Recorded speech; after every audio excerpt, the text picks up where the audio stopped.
கர்த்தரும் இரட்சகருமாய் இருக்கிறதான எங்கள் இயேசுவின் நாமத்தில் உங்களுக்கு அன்பின் வாழ்த்துக்கள். அல்லேலூயா. எல்லாம் கவனமாக இருக்கணும். அல்லேலூயா.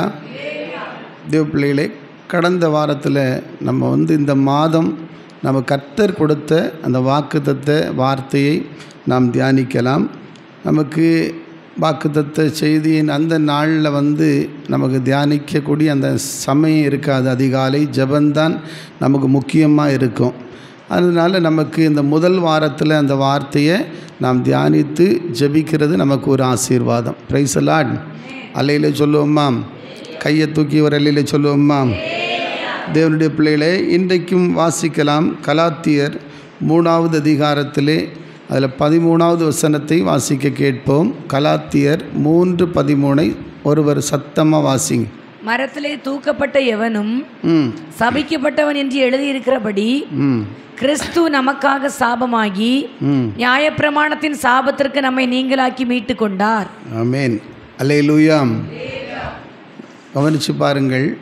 மரத்தில் தூக்கப்பட்ட எவனும் சபிக்கப்பட்டவன் என்று எழுதியிருக்கிறபடி. அல்லேலூயா. இப்போ ஒரு மரத்தில் தூக்கப்படுகிறது, இன்றைக்கி தூக்கு போட்டு சாகிறது, மரத்தில் தூக்கப்படுகிறது, இதெல்லாம் சாபத்துக்குரியதாக இருக்கிறது. Price the Lord. ஆனால் அப்படிப்பட்ட சாபமாகி அந்த சாபத்தை தான் இயேசு கிறிஸ்து ஒவ்வொரு மனிதனுடைய சாபத்தையும் ஒவ்வொரு மனிதனுடைய வியாதிகளையும் பாவத்தையும் அவர் சிலுவையில் சுமந்து தீர்த்து நம்முடைய சாபங்களில் இருந்து நம்மை நீங்களாக்கி இருக்கிறார். அல்லேலூயா. அல்லேலூயா. ஏன்னா வேதம் சொல்லுகிறது, வாசித்து பாருங்கள். உபாகமத்தின் புத்தகம் அதில் 21வது வசனம், 21வது அதிகாரம் 23வது வசனத்தை வாசிக்கலாம். 21, 23 வாசிப்போம். இரவிலே அவன் பிரேதம் மரத்திலே தொங்கலாகாது, அந்நாளிலே தானே அதை அடக்கம் பண்ண வேண்டும். தூக்கி போடப்பட்டவன் தேவனால் சபிக்கப்பட்டவன். பார்த்தீங்களா? அப்போ மரத்தில் தூக்கப்பட்ட எவனும் எப்படிப்பட்டவன் தான்? சபிக்கப்பட்டவனாக இருக்கிறான். இப்போது தற்கொலை செய்கிறது இல்லை இப்படி தூக்கி போடுகிறது, இது ஒரு சாபத்துக்கு அடையாளமாக தான் இந்த மரத்தில் தூக்குகிற ஒரு பழக்கம் இருந்துச்சு. அல்லையிலே சொல்லுங்களேன். கூட இப்போ தூக்கு தண்டனைலாம் கொடுக்குறாங்க. என்ன அவனுக்கு ஆசீர்வாதத்துக்கு கொடுக்குறாங்க? சாபம். அவன் செய்த தண்டனை, ஏதோ ஒரு பாவம். அப்படி நம்ம மனுஷனை கொடுக்கறது நிரபராதியை கூட தூக்கு தண்டனை போட்டுடுறாங்க. அல்லையிலே சொல்லுவோம்மா. அது ஒரு பக்கம் இருந்தாலும் இதனுடைய அடையாளம் என்னென்னா, மரத்தில் தூக்கி கொலை செய்யப்படுகிற ஒரு அனுபவம் எப்படின்னா அது ஒரு சாபத்துக்குரிய அறிகுறி. கரங்களை தட்டி கர்த்தரை ஸ்தோத்திரம் பண்ணுவோமா. அல்லேலூயா. அதனால தான் இந்த மரத்தை ஆண்டவர் சொல்ல பாருங்க. எந்த ஃபஸ்ட்டுலேருந்தே பார்க்கும்போது ஒரு மரத்தால் தான் மனுஷனுக்கு என்ன வந்துச்சு? முதலாக பாவம் வருகிறது. அல்லேலூயா. ஆதியாகமம் 3வது அதிகாரத்தை நீங்கள் பொறுமையாக வாசிச்சிங்கன்னா நீங்கள் கண்டுகொள்ளலாம். அங்கே வாசிக்கும்போது ஒரு மரத்தின் கனியினால் தான் அங்கே என்ன வந்துச்சு? பாவம் வந்தது. Praise the Lord. அதுவரையிலும் மனுஷனுக்கு பாவம் இல்லை. அல்லேலூயா சொல்லுங்களாம். அவங்க தேவனோடு சம்பாஷித்து கொண்டிருந்தார்கள், தேவனோடு பேசி கொண்டிருந்தார்கள், தேவனுடைய சத்தம் கேட்டார்கள், தோட்டத்தில் உலாவி மகிழ்ச்சியோடு கூட இருந்தார்கள். அல்லேலூயா சொல்லுங்களாம். அல்லேலூயா. Praise the Lord. அல்லேலூயா. அப்போது என்ன நடக்குது தேவ பிள்ளைகளே? அப்போ மரத்தில் தூக்கப்படுகிற அந்த அனுபவம் எப்படி வந்துச்சுன்னா, என்னைக்கு ஆண்டவருடைய கற்பனையை மீறினார்களோ. அல்லேலூயா. ஏதேன் தோட்டத்தில் ஆண்டவர் சொன்னார், தோட்டத்தின் எல்லா கனிகளையும் நீங்கள் என்ன செய்யலாம்? புசிக்கலாம். Praise the Lord. ஒரே ஒரு மரத்தின் கனியை மட்டும் நீங்கள் என்ன செய்யக்கூடாது? புசிக்கக்கூடாதுன்னு சொன்னார். ஆனால் அங்கே தான் ஒரு பெரிய விளைவு. எப்படி இந்த சாபம் பாவம் உலகத்தில் இப்படிப்பட்ட ஒரு வேதனை வர காரணம் என்ன? இப்படிப்பட்ட ஒரு மரணம் வர என்ன காரணம்? ஏன்னா நம்முடைய தேவன் மரணம் இல்லாத ஒரு வாழ்க்கையை தான் தேவன் ஏதேன் தோட்டத்தில் உண்டாக்கி வச்சிருந்தார். அல்லேலூயா. ஆனால் என்ன நடந்தது? பிசாசு பாருங்கள், அவன் தூதனாய் இருந்தவன் ஆண்டவருக்கு விரோதமாக அவருக்கு நிகராக நாம் மாறணும், அவரை போல நான் மாறணும் அப்படி சொல்லி அவன் பெருமை கொண்டதுனால அவன் தேவனுடைய ராஜ்யத்திலிருந்து தள்ளப்பட்ட ஒரு தூதனாக மாறினான். கரங்களை தட்டி கர்த்தரை ஸ்தோத்திரம் பண்ணுவோமா. அப்படியானால் தேவன் படைத்த இந்த மனுக்குலத்தை அப்போது எங்களெல்லாம் தள்ளிட்டு ஸ்தோத்திரம், அதில் ஒரு கூட்டம் 3 கூட்ட தூதர் உண்டு. அதில் ஒரு கூட்ட தூதர்கள் இந்த லூசிபருடைய தலைமையில் இருந்தவங்க. அவங்க ஆராதனைக்கு வீரர்களாக இருந்தவங்க. அப்படிப்பட்ட அந்த தலைமையில் இருந்த தூதர்கள் என்ன செஞ்சாங்க? அவர்கள் ஆண்டவருக்கு நிகராக நாங்கள் மாறுவோம்னு சொன்னாங்க. அல்லேலூயா. கடவுளை போல எங்களை ஆராதிக்க வேண்டும், எங்களை வழிபட வேண்டும். இப்படி பரலோகத்தில் ஒரு பெரிய யுத்தம் உண்டானதாக வேதத்திலையும் இருக்குது, சரித்திரத்திலையும் இருக்கிறது. கரங்களை தட்டி கர்த்தரை ஸ்தோத்திரம் பண்ணுவோம். அப்போ தான் பரலோகத்திலிருந்து தள்ளப்பட்ட தூதர்களாக கீழே விழுந்தாங்க. ஆமென். மீகவேலும் அவருடைய தூதர்களும் இணைந்து கடவுளுக்கு, கர்த்தருக்கு நிகர் யாரும் இல்லை, அவர் ஒருவரை தவிர வேறு யாரையும் நாம் ஆராதிக்க கூடாது, அவர் ஒருவரை தான் நாம் வழிபட வேண்டும் என்று சொல்லி மீகாவேல் தூதர் கடவுளுடைய சார்பில் யுத்தம் பண்ணினாங்க இல்லையா? அல்லேலூயா. அந்த யுத்தம் தேவனுக்கு வெற்றியாகி முடிந்தது. கரங்களை தட்டி கர்த்தரை ஸ்தோத்திரம் பண்ணுவோம். இப்போ இந்த தோற்று போன சாத்தான் எப்படியாவது ஆண்டவருடைய சிருஷ்டிப்பை, அவருடைய படைப்பை, அவருடைய ஜனத்தை கெடுக்கணும், அழிக்கணும். இந்த குறிக்கோளோட தான் ஏதேன் தோட்டத்தில் ஆண்டவர் படைத்திருந்த அந்த அழகான தோட்டத்தில் ஆதாம் ஏவாளை ஆண்டவர் படைத்து அவர்களோடு உலாவி கொண்டு, அவர்களோடு சம்பாஷித்து கொண்டு, அவர்களோடு கூட ஆண்டவர் உறவாடி கொண்டிருந்ததை பார்த்த சத்துருவுக்கு பிடிக்கவே இல்லை. அல்லேலூயா. எப்படியாவது இந்த படைப்பை கெடுக்க வேண்டும். ஆமென். இதனால தான் முதலாக அவன் ஒரு சர்ப்ப வடிவு. ஐயா சொன்ன மாதிரி சாத்தானுக்கு என்ன உருவம், எந்த உருவத்தில் வருவான்னு சொல்ல முடியாது. அல்லேலூயா சொல்லுங்களா? அல்லேலூயா. நீங்கள் இங்கே பாருங்கள், வீடியோ அது ஓடினாலும் ஓடாட்டாலும் கர்த்தர் சித்தம். அல்லேலூயா. Praise the Lord. அல்லேலூயா சொல்லுவோம்மா. நீங்கள் வசனத்துக்கு மேலே குறிக்கோளாக இருக்கணும். வசனத்தை தான் நீங்கள் கேட்கணும். நாம் வெளியே போதோ இல்லையோ, ஸ்தோத்திரம், நீங்கள் எல்லாரும் கேட்டு ஒழுங்காக மனம் திரும்பிட்டாலே போதும், பெரிய எழுப்புதல் வந்துடும். கரங்களை தட்டி ஸ்தோத்திரம் பண்ணுவோம். கரங்களை தட்டி தேவனை ஸ்தோத்திரம் பண்ணுவோம். அதனால் என் அன்பு தேவ பிள்ளைகளே, இப்போ பாருங்கள், அப்போ ஆண்டவர் படைத்த அந்த தேவனுடைய பிள்ளைகளை கெடுக்கணும்னு சொல்லி சாத்தான் எப்படியாவது தந்திரமாக நுழைகிறான். அவன் என்ன ரூபத்தில் நுழைகிறான்? சர்ப்பம் என்ற ஒரு பாம்பு வடிவத்தில். ஹல்லேலூயா. அவன் பாருங்கள், முதல்ல ஒரு சகோதரியை தான், அந்த மகளை தான் அவன் சந்திக்கிறான். அல்லேலூயா சொல்லுங்களேன். சாத்தானுக்கு சகோதரிமார்னா ரொம்ப ஒரு பிரியம் போல். ஏன்னா அவங்க தான் சீக்கிரமாக ஏமாந்து விழுவாங்கன்னு. அதனால தான் ஈஸியாக பாருங்கள், ஆண்டவர் தொடாண்டான்னு சொல்ல, நீ சாப்பிடக்கூடாதுன்னு சொன்னார். நடுவில் இருக்கிற மரத்தின் கனியை நீ என்ன செய்யலாம்? நீ கிட்ட போகிறத ஒன்று அதெல்லாம் ப்ராப்ளம் இல்லை, தொடுகிறதோ பார்க்குறதோ அதெல்லாம் பிரச்சனை கிடையாது. ஆனால் சாப்பிடக்கூடாதுன்னு ஒரு கட்டளையை இட்டார். அல்லேலூயா சொல்லுங்களா. தேவன் பெரியவர், நம்மை உண்டாக்கினவர். அவர் சொன்னால் நம்ம கீழ்ப்படியணுமா வேண்டாமா? கட்டாயமாக கீழ்ப்படியணும். Praise the Lord. இதை எப்படியாவது கீழ்ப்படியாமல் ஆக்கிடணும்னு சொல்லி அவர்களுக்குள்ளே அவங்க ஒரு பெருமையை உண்டாக்கி, நீங்கள் இதை சாப்பிட்டால் நீங்களும் தேவனை போல ஆகிவிடுவீர்கள். அல்லேலூயா சொல்லுங்களேன். இதெல்லாம் இன்றைக்கி பாருங்கள், டக்குன்னு நம்புறது இன்றைக்கி சகோதரி மாதிரி தான். யாராவது ஏமாத்துறவன், போய் சொல்கிறவன், வஞ்சிக்கிறவன் வந்தான்னா அப்படியே புருஷன் மாதிரி தயங்கி நிற்பாங்க. ஆனால் இவங்க பாருங்கள், பட்டுன்னு பணத்தை கொண்டு கொடுத்து வாங்கிடுவாங்க, ஏதாவது ஒன்று செஞ்சிருவாங்க. ஏன்னா அவங்களுக்கு தெரியும் இவங்க உள்ளத்தை குறித்து. அல்லேலூயா சொல்லுங்களேன். அல்லேலூயா. அதனால தான் ஜாக்கிரதையாக இருங்கள். அல்லேலூயா. ரொம்ப நிதானியுங்கள். ஒவ்வொன்றையும் புருஷனார்கள்ட்ட, உங்களுக்கு கொடுக்கப்பட்ட குடும்பங்கள்கிட்ட கேட்டு செய்யுங்க. அப்போது பெரிய ஒரு மகிமையை காண முடியும். அல்லேலூயா. இதனால்தான் தேவப்பிள்ளைகள் என்ன நடந்துச்சு? இப்படி அவங்க ஆண்டுடைய கட்டளையை மீறி அந்த கனியை புசித்தார்கள்.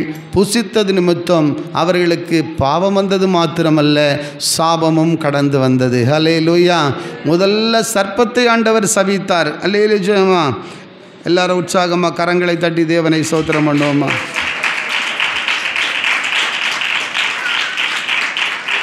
ஆதியாகமத்தின் புத்தகம் 3வது அதிகாரம் 11 முதல் தேவ பிள்ளைகளை 18 வசனங்கள் வரையிலையும் வாசிச்சிங்கன்னா 3 பேருக்கு அங்கே சாபம் வருகிறது. முதல்ல சர்ப்பத்துக்கு சாபம். Price the Lord.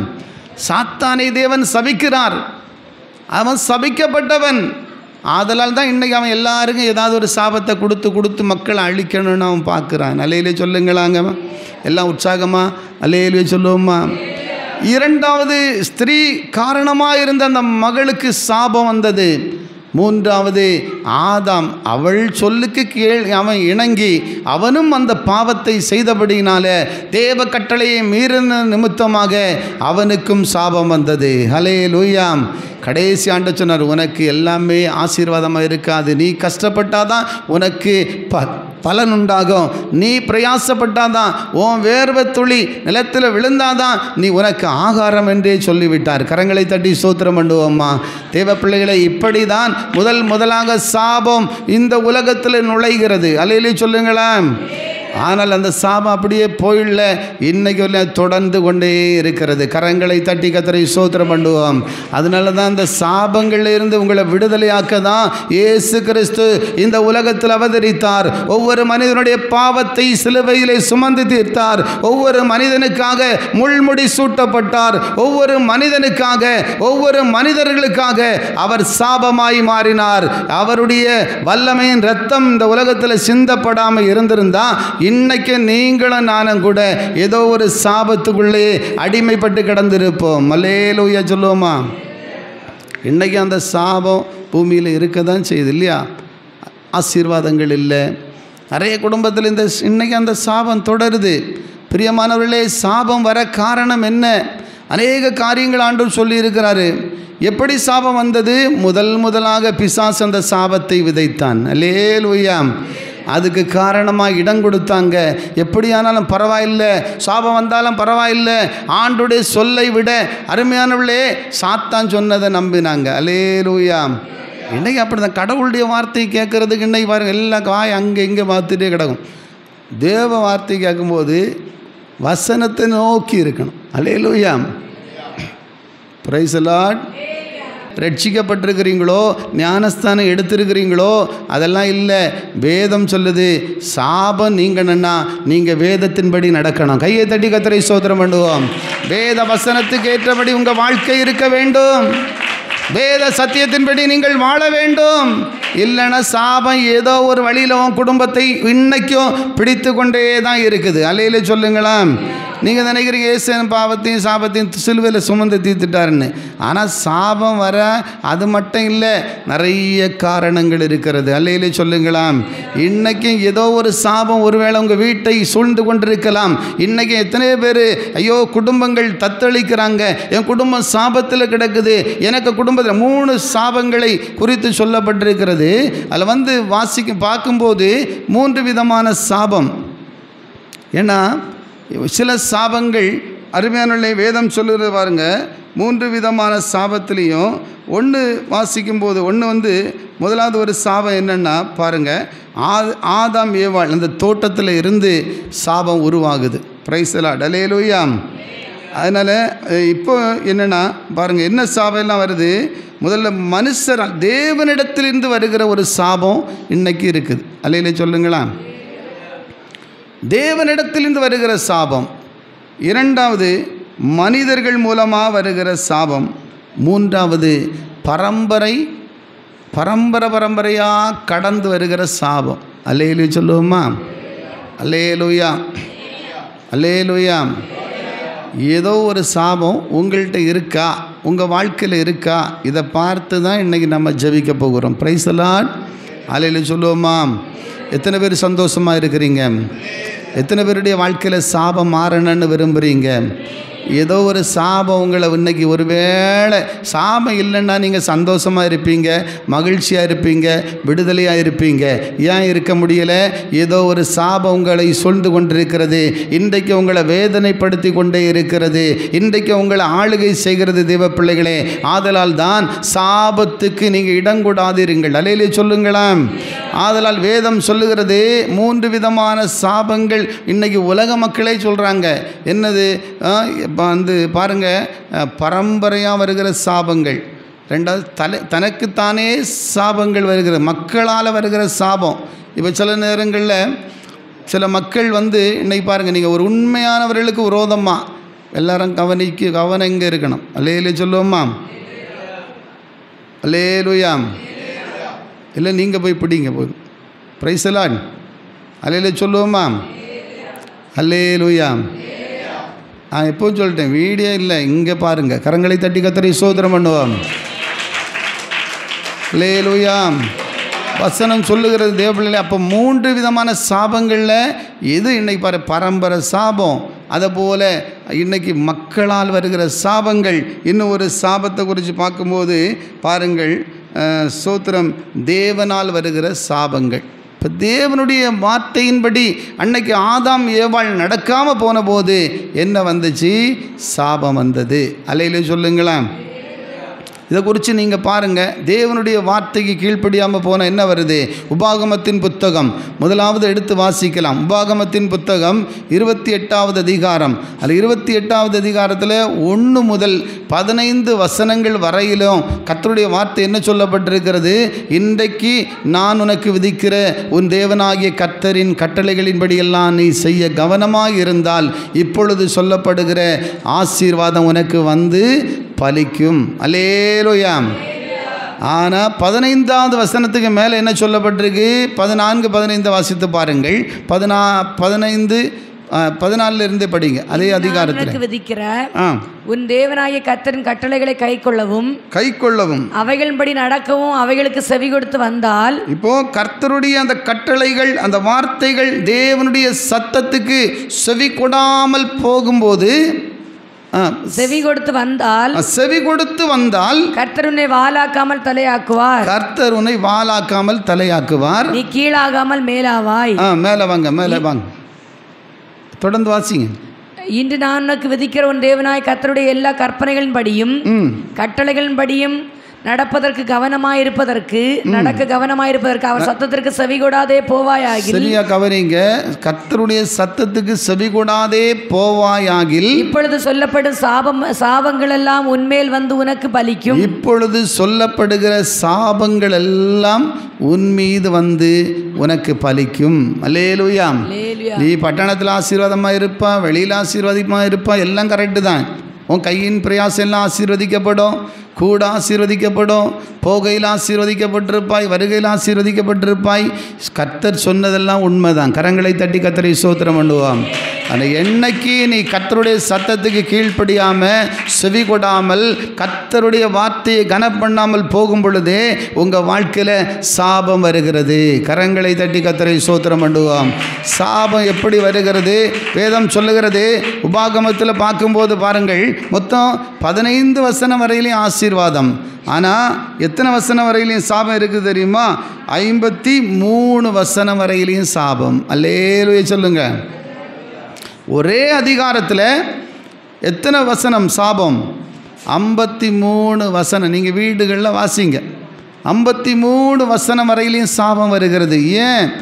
கர்த்தருடைய சத்தத்துக்கு நீ செவி கொடுக்காமல் போகும்போது, வசனத்துக்கு கீழ்ப்படியாமல் போகும்போது, தேவ சத்தத்துக்கு இன்னைக்கு செவி கொடுத்து வாழ மனம் இல்லாமல் போகும் பொழுது, கட்டளைகளை மீறும் பொழுது உங்கள் வாழ்க்கையில் தேவனால் விடப்படுகிற சாபம் வருகிறது. கரங்களை தட்டி கர்த்தரை ஸ்தோத்திரம் பண்ணுவோம்.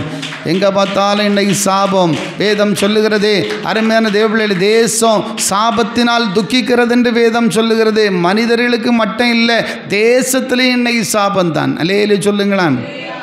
அல்லேலூயா. என்ன அப்படி ரொம்ப வேதனையோடு பார்க்குற? கரெக்டாக வந்துச்சா? அல்லேலூயா. அல்லேலூயா. Praise the Lord. அல்லேலூயா சொல்லுங்களா. ஏன்னா சத்துரு எப்படியாவது ஒரு போராட்டத்தை கொண்டு வரணும்னு பார்ப்பான், ஏதாவது ஒன்று தீமைச்சின்னு பார்ப்பான். ஆனால் கர்த்தர் அப்படியெல்லாம் விட மாட்டார். கரங்களை தட்டி ஸ்தோத்திரம் பண்ணுவோம். அருமையான தேவ ஜனமே, வசனம் சொல்லுகிற பாருங்க, இது முதலாவது தேவனுடைய சத்தத்துக்கு, தேவனுடைய வார்த்தைக்கு, தேவனுடைய வசனுக்கு நீங்களும் நானும் செவி கொடுக்கிறோமான்னு யோசித்து பாருங்க. ஆண்டவரே, நான் உங்கள் வசனத்தின்படி வாழ்ந்தாதான் எனக்கு ஆசீர்வாதம். வசனங்களை இப்படி கரங்களை தட்டி ஸ்தோத்திரம் பண்ணுவோமா? வேதம் சொல்லுகிற இன்னைக்கு நிறைய பேருக்கு வாக்குத்தத்த வசனம் கிடைக்கும். நிறைய அட்டையாக எடுத்து வச்சுருப்போம். வாக்குத்தத்த அட்டைக்கு பஞ்சம் இல்லை. எல்லாருக்கும் பைபிளில் பார்த்தாலும் இப்போ எத்தனை இருக்கும்? நிறைய இருக்கும். வீடுகளில் கிடக்கும். சிலதெல்லாம் அங்கங்கே குப்பை போயாச்சு. இங்கேருந்து எடுத்துகிட்டு போய் 5-6 நாள் அங்கே இங்கேயும் வச்சுருந்து இப்போ காணையில் எங்கே போச்சுன்னு தெரியாது. ஆனால் எல்லாம் சரி தான். சிலர் ரொம்ப அதை பத்திரமா படுத்தி வச்சுருக்கிறவங்க உண்டு, இருக்கும், இப்போ கூட இருக்கும். ஆனால் அந்த வசனம் உங்கள் வாழ்க்கையில் நிறைவேறணுமா? நீ தேவ சத்தத்துக்கு கீழ்ப்படியுங்கள், தேவனுடைய வசனத்தின்படி வாழ உங்களை ஒப்பு கொடுங்க.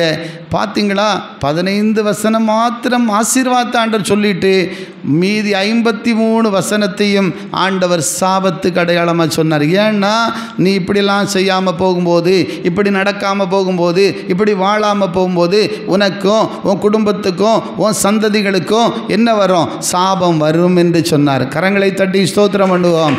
ஆதலால் சாபம் யாருமே விரும்ப மாட்டாங்க. அல்லேலூயா சொல்லுங்களேன். அல்லேலூயா, அல்லேலூயா.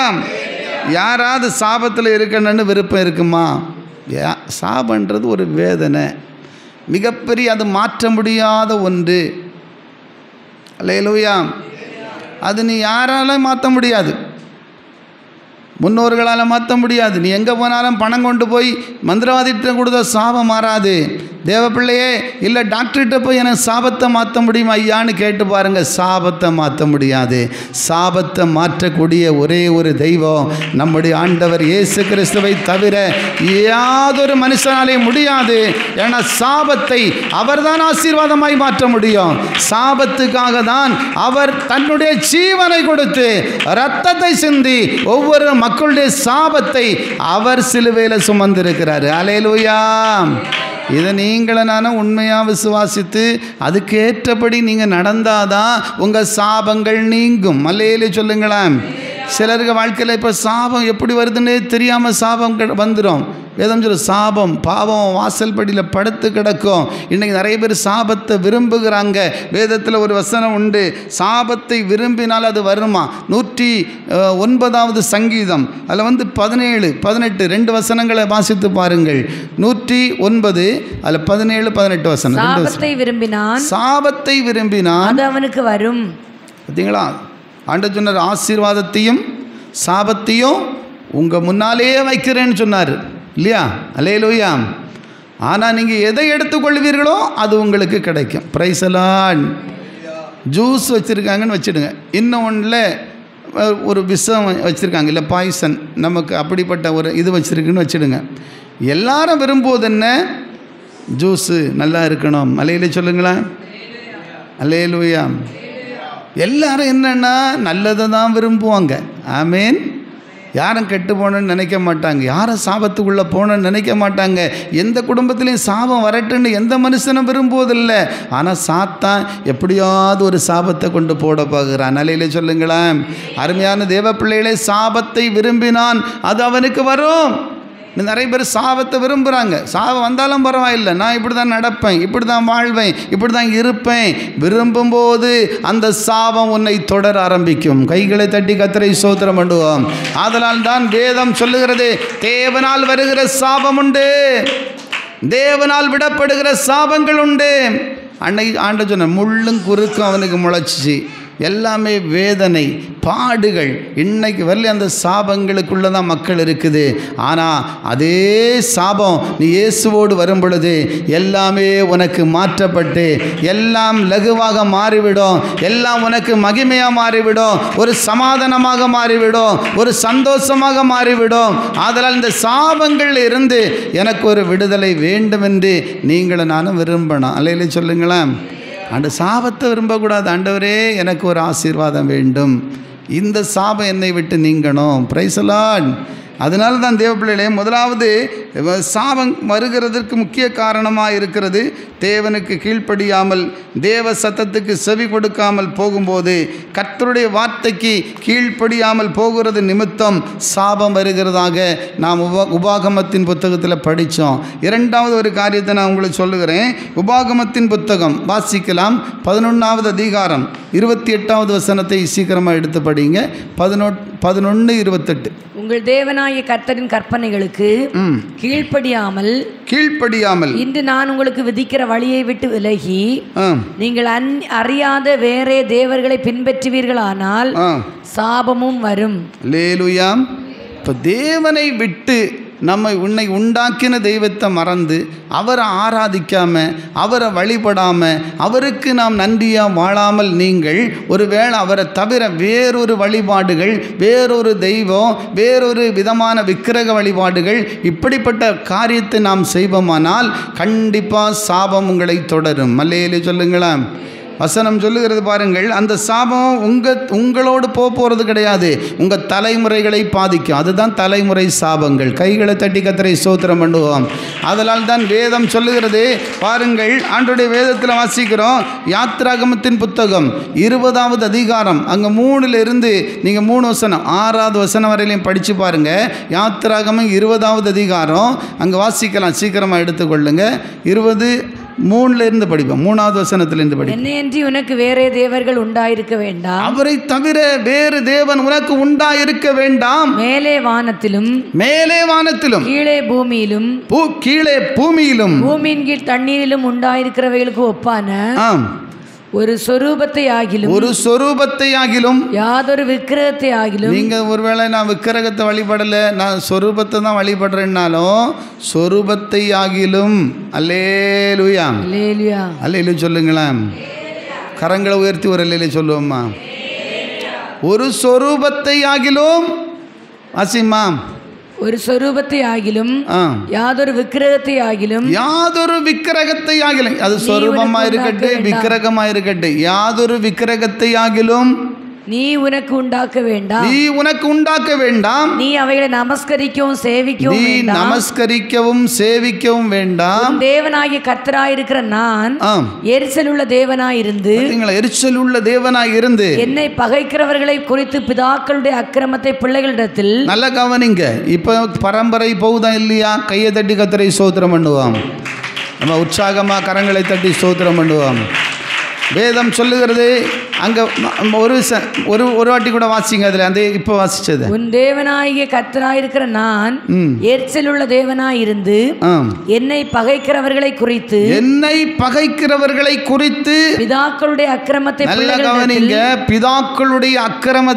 பிள்ளைகளிடத்தில் 3ஆம்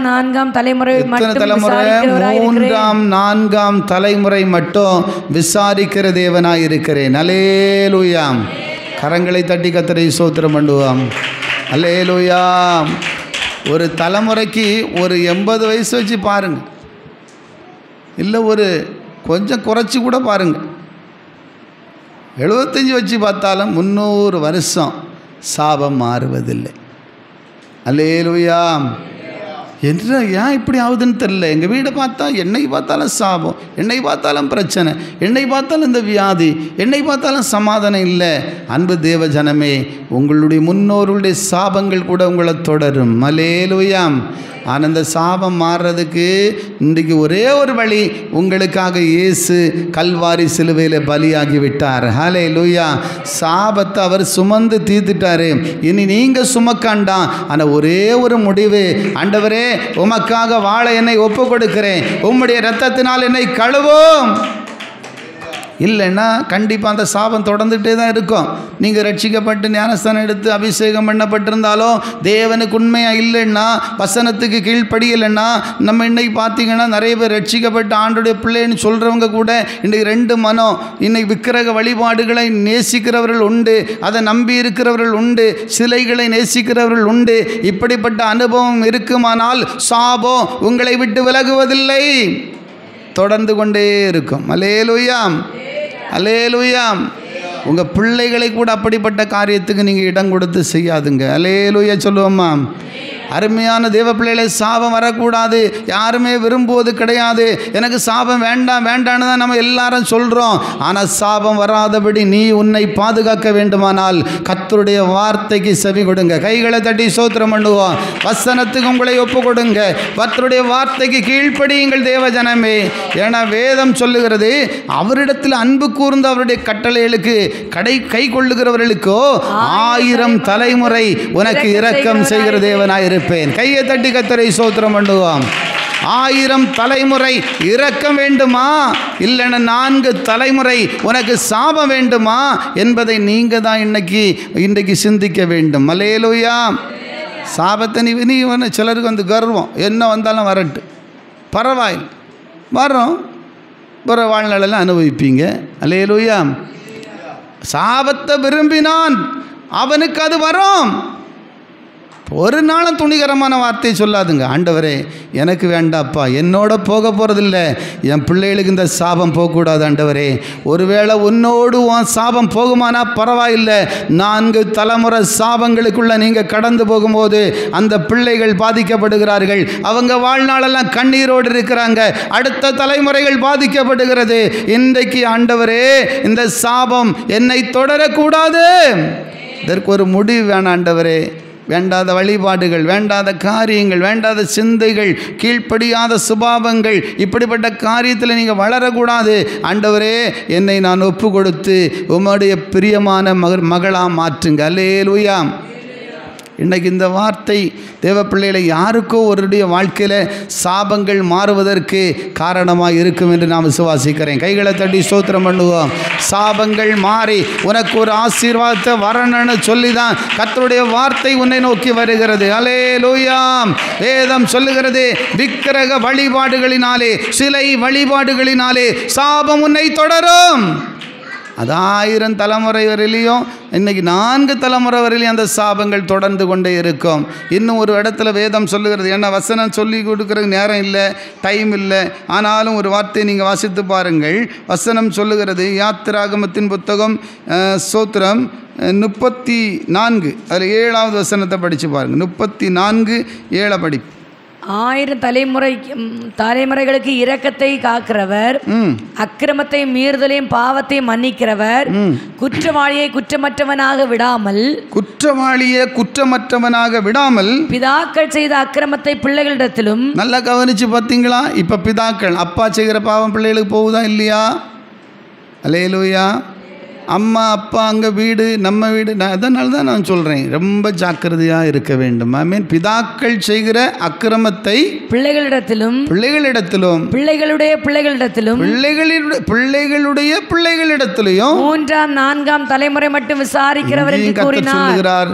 3ஆம் 4ஆம் தலைமுறை மட்டும் விசாரிக்கிற தேவனாக இருக்கிறேன். அல்லேலூயா. அப்போ நீங்கள் நினச்சிக்கணும், எங்கள் அப்பா பாவம் செஞ்சிட்டார், இல்லை எங்கள் அம்மா பாவம் செஞ்சிட்டாங்க, இல்லை ஏதோ ஒரு தலைமுறையில் எனக்கு சாபம் வந்துட்டு, ஆனால் பரவாயில்லை, இன்றைக்கி நீங்கள் உணர்ந்து மனம் திரும்பி இயேசு கிறிஸ்துவிட்ட வாங்க. அல்லேலூயா. இயேசு கிறிஸ்துவின் இரத்தம் சகல பாவங்களையும் சாபங்களையும் கழுவி சுத்திகரிக்கும். அவருடைய வார்த்தையின்படி உனக்கு சாபம் மாறும். இந்த சாபங்களிலிருந்து விடுதலை அடையணும்னு நீங்கள் விரும்பணும். ஆண்டவரே எனக்கு ஒரு விடுதலை வேண்டும். ஆமென். இதை நீங்கள் செய்யும்போது கட்டாயம் அந்த சாபங்கள் மாறிவிடும். Price the Lord. அதனால் தேவனுடைய பிள்ளைகள் விக்கிரக வழிபாடுகள் செய்யும்போது 4 தலைமுறை சாபங்களை கொண்டு வருகிறது. அது மட்டுமல்ல, அருமையான இன்னும் நீங்கள் ஒரு இடத்துல வசனம் சொல்லும்போது அருமையான வேதம் சொல்லுகிறது பாருங்கள். அங்கே என்னென்னா ஸ்தோத்திரம் 40 வருஷம் அந்த சாபத்தை ஆண்டவர் தொடர பண்ணினார். இஸ்ரவேல் மக்களை கானானில் கொண்டு போகவேன்னு ஆண்டவர் சொன்னார் இல்லையா? அல்லேலூயா.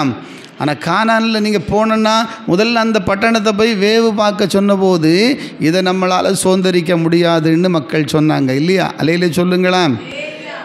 ஜோசுவாவும் காலேப்பும் விசுவாசமான வார்த்தை சொன்னார்கள். 40 நாள் சுற்றி திரிஞ்சாங்க, பார்த்தாங்க, ஆனால் நம்பிக்கை இல்லை, விசுவாசம் இல்லை. அல்லேலூயா. ஆனால் அருமையானவர்களே, ஆண்டவர் அதனால் கோபப்பட்டு என்ன சொன்னார் தெரியுமா? இந்த 40 நாளும் உனக்கு 40 வருஷமான வேதனையாய் நீ மாறுவாய். அல்லேலூயா. அப்போது எப்போவுமே அப்படி தான் நீங்கள் நினச்சிடுங்க, கொஞ்சம் நம்ம ஆண்டவர் பிரியமாக இல்லைனாலே, உண்மையாக இல்லைனாலே நம்ம வாழ்க்கையில் நம்ம தான் அந்த சாபங்களுக்கு காரணமாக மாறுறோம். அல்லேலூயா. ஆதலால் தான் தேவ பிள்ளைகள் எப்பொழுதும் அந்த சத்தத்துக்கு கீழ்ப்படிந்து இருந்தால் ஆண்டவர் உங்களை எல்லா சாபங்களுக்கும் விலக்கி விடுவார். கைகளை தட்டி கர்த்தரை ஸ்தோத்திரம் பண்ணுவோம். ஆண்டவரே, ஒருவேளை நாம் துணிகரம் கொண்டு என்ன சாபம் வரட்டுன்னு சொன்னாலும் உங்களுக்கு சாபம் வந்துடும். அல்லேலூயா சொல்லுங்களேன். சாபத்தை விரும்பினால் அது சாபம் வரும். சாபத்தை யாரும் விரும்ப மாட்டாங்க. வேண்டாம், அது எனக்கு வரக்கூடாது, என் பிள்ளைகளுக்கு வரக்கூடாது, என் சந்ததிகளுக்கு வரக்கூடாது, என் தலைமுறைகளுக்கு வரக்கூடாது. ஏசப்பா அந்த சாபம் வேண்டான்னு சொன்னால் உனக்கு சாபம் இல்லாமல் போய்விடும். கரங்களை தட்டி ஸ்தோத்திரம் பண்ணுவோம். ஆதலால் தேவனுடைய பிள்ளைகளே, சாபங்களுக்கு இடம் கூடாதிருங்கள். மூணாவது ஒரு காரியத்தை குறித்து சொல்லப்பட்டிருக்கிறது பாருங்கள். வசனத்தில் வாசிக்கிறோம், தனக்குத்தானே சாபங்களை வருவிக்கிற ஒரு அனுபவம். அன்னைக்கு பார்த்தீங்கன்னா பாருங்கள், ஆதியாகமத்தின் புத்தகம் 28வது அதிகாரம் 27:13 வாசித்து பாருங்கள். 27வது அதிகாரம் 13 வாசிக்கலாமா? அதற்கு அவன் தாய், என் மகனே, உன்மேல் வரும் சாபம் என்மேல் வரட்டும், உன்மேல் வரும் சாபம் என்மேல் வரட்டும், என் சொல்லை மாத்திரம் கேட்டு, என் சொல்லை மாத்திரம் கேட்டு நீ போய் அவைகளை என்னிடத்தில் கொண்டு வா என்றார். அல்லேலூயா சொல்லுங்க. இப்போ யார் சொன்னது? ரெபேக்கா யாருக்கு சொல்கிறாங்க? மகனுக்கு சொல்லியாங்க, யாக்கோபுக்கு. அல்லேலூயா. மகனே, அப்பா சபிச்சிருவார். இப்போ அப்பா கிட்ட போய் என்ன சொல்லணும்? பொய் சொல்லி ஏசா நான் தான் சொல்லி ஆசீர்வாதத்தை வாங்கிறதுக்கு யார் சொல்லி அனுப்புனாங்க? தாய் சொல்லுகிறாங்க. அல்லேலூயா. அப்போ அவனுக்கு ஒரு பயம், அப்பா ஒருவேளை என்ன கண்டுபிடிச்சி சபிச்சிட்டாருன்னா. அல்லேலூயா சொல்லுங்களாம். ஆபிரகாமுக்கு ஆண்டவர் என்ன வாக்கு கொடுத்தாரு? 12:3 நீ ஆசீர்வதிக்கிறவனை நான் ஆசீர்வதிப்பேன், சபிக்கிறவனை நான் சபிப்பேன். நியாயமான சாபம். அதனால் காரணம் இல்லாமல் எடுக்கிற சாபம் தங்காது. அல்லேலூயா சொல்லுங்களேன். நியாயமாக ஒருத்தர் மனம் எரிஞ்சு உண்மையான ஒரு தேவ ஊழியக்காரன் நீங்கள் துக்கப்படுத்தினா, உண்மையான ஒரு தேவ பிள்ளையை நீங்கள் அவமானப்படுத்தினா, உண்மையான உங்கள் வீட்டுக்காரர் உண்மையாக இருக்கார், ஆனால் அவங்க நீங்கள் ரொம்பவும் அவரை வேதனைப்படுத்தும் போது அதெல்லாம் கூட நமக்கு சாபம். உண்மையான ஒரு தேவ பிள்ளை, உண்மையான ஒரு மகள், உண்மையாக ஒரு தேவனுடைய மகளாக இருக்கலாம், ஆனால் அவங்கள புரிஞ்சுக்கிடாமல் வேதனைப்படுத்த சில சாபங்களாக மாறிவிடும். கரங்களை தட்டி கர்த்தரை ஸ்தோத்திரம் பண்ணுவோம்.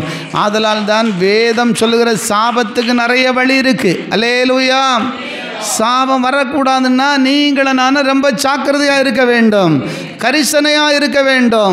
அந்த சாபம் எங்கள் குடும்பத்தில் இருக்கா, என் பிள்ளைகளிடத்தில் இருக்கா, எங்கள் தலைமுறையில் இருக்கா, அதை நீங்கள் கண்டுபிடிச்சி நீங்கள் கண்ணீரோடு உபவாசித்து ஜெபிக்கும் பொழுது கர்த்தர் அற்புதங்களை செய்வார். பிள்ளைகளை வழிகளை திறப்பார். ஏதாவது தடைகள் மாறும், ஒரு வழியை கர்த்தர் திறக்க முடியும். அல்லேலூயா. இல்லைன்னா சாபம் அப்படியே ஓடிட்டே தான் இருக்கும், வாழ்ந்துகிட்டே இருப்பீங்க. ஒரு நாளும் ஒரு ஆசீர்வாதத்தை அடைய முடியாது, ஒரு நாளும் ஒரு சமாதானம் இருக்காது. எப்போ பார்த்தாலும் ஒரு குழப்பம், எப்போ பார்த்தாலும் ஒரு மன திகைப்பு, என்ன நடக்குன்னு தெரியாது. ஒன்றும் கலங்காதுங்க. நீங்கள் ஒரே தீர்மானம், இயேசுவோடு கூடிய வாழ்க்கை. ஆண்டவரே, ஒரு பரிசுத்த வாழ்க்கைக்கு என்னை அழைச்ச தேவன் உண்மை உள்ளவர். நான் உண்மையாக இருந்து இந்த உலக ஓட்டத்தை முடிக்க எனக்கு உதவி செய்யும். அல்லேலூயா. அப்படியாக தான் வேதம் சொல்லுகிறது பாருங்கள். இந்த அருமையான தாய் சொல்கிறாங்க, உனக்கு வருகிற சாபம் எனக்கு வரட்டு. அல்லேலூயா. பிரைஸில் பிள்ளைகளை இப்படி சொல்லி விடுறீங்களா? ஏவி விடுறீங்களா? பிள்ளைகள் சொல்லுது, மாங்காய் திருடிட்டு வாடான்னா, எப்போ நான் போயில என்ன சாபம் வந்துடும், அந்த சாபம் எனக்கு வரட்டுடா, நீ போய் எடுத்துகிட்டு வாடான்னா அப்போ வரதான் செய்யும். அல்லேலூயா. பிரைஸ்லாட். சின்ன காரியமோ பெரிய காரியமோ நீங்கள் சொல்கிறீங்க பாருங்கள், அது துணிகரமான வார்த்தைகள். அல்லேலூயா. துணிகரமான வார்த்தைகளால் சாபங்களை நம்ம சம்பாதிக்கிறோம். அதனால தான் அந்த அம்மா ரொம்ப கஷ்டப்பட்டுடுச்சு. இந்த ரெபேக்கா என்னவோ எவ்வளோ பாடு இல்லையா? அல்லேலூயா. அதனால் தேவ ஜனமே, 2 பிள்ளைகளாலேயும் சமாதானம் இல்லை. ஒருத்தர் பார்த்தா மாமா வீட்டுக்கு போய் அங்கே போய் பல ஆண்டுகள் இருந்தார். இப்போது ஐயா சொன்ன மாதிரி தான், பிள்ளைகளெல்லாம் வெளிநாடு அங்கே இங்கே. மரித்து உடனே பயங்கர ஆரவாரம் தான், ஃப்ளைட்டில் பறந்து இங்கே வருகிறது தான், ஒரே கொண்டாட்டம் தான். அப்புறம் 15வது நாள் ஒரு பெரிய ஃபங்க்ஷன் தான். எல்லாம் நடக்கிறது உண்மைதான். இருக்கிற டைமில் பெற்றோரை காப்பாற்ற முடியலையே, இருக்கிற டைமில் தாய்க்கு உணவளிக்க முடியலையே, தாயை கவனிக்க முடியலையே, தகப்பனை கவனிக்க முடியலையே. என்ன பிரயோஜனம் தேவ ஜனமே? கரங்களை தட்டி கர்த்தரை ஸ்தோத்திரம் பண்ணுவோம். நீ இருக்கிற நாளில் செய்கிறதா உனக்கு ஆசீர்வாதம். அல்லேலூயா. பிறகு செய்யலாம், அப்புறம் செய்யலாம், அதெல்லாம் நமக்கு நாள், உனக்கு ஒருவேளை உனக்கு நாள் கிடைக்காது. அல்லேலூயா சொல்லுவோம்மா. இருக்கிற நாள் ஆண்டவரே வேதம் சொல்லுகிறது, நீங்கள் உங்களுக்கு கிடைத்த இந்த நாளிலாகிலும் சமாதானத்துக்கு அடுத்தவைகளை நாடுங்கள் என்று கர்த்தர் சொன்னார். அல்லேலூயா.